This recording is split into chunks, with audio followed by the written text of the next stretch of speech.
Hi friends and welcome back to my channel.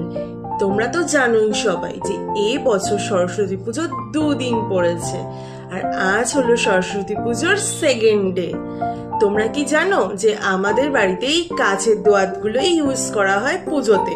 অনেকের বাড়িতেই দেখেছি মাটির দোয়াত, কিন্তু আমাদের বাড়িতে কিন্তু এই কাচের দোয়াতগুলোই ইউজ করে। তাই ভাবলাম আজকে সরস্বতী পুজোর সেকেন্ড ডেতে এই কাচের দোয়াতগুলো দিয়েই কিছু ক্রাফট বানানো যাক। তো চলো শুরু করি। চলো তাহলে আমরা ক্লে দিয়ে কাজটা শুরু করে ফেলি। আমার তো ক্লে দিয়ে কাজ করতে খুবই ভালো লাগে, তোমরা তো সবাই জানো এই কথাটা।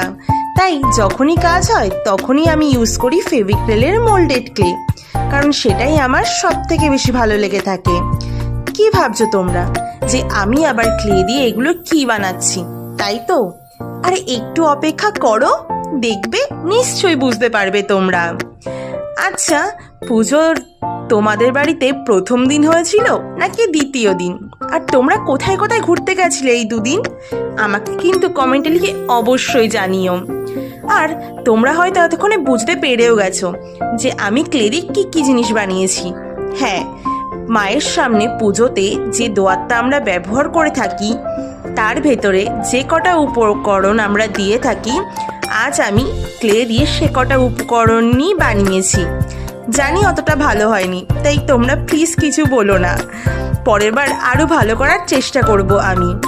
আর যেহেতু আমার কাছে মাটির দোয়াত ছিল না, তাই এখানে কাচের দোয়াতে আমি ব্রাউন শেডের কালার করে দিয়েছি, যাতে দেখে মনে হয় এটা মাটির দোয়াত।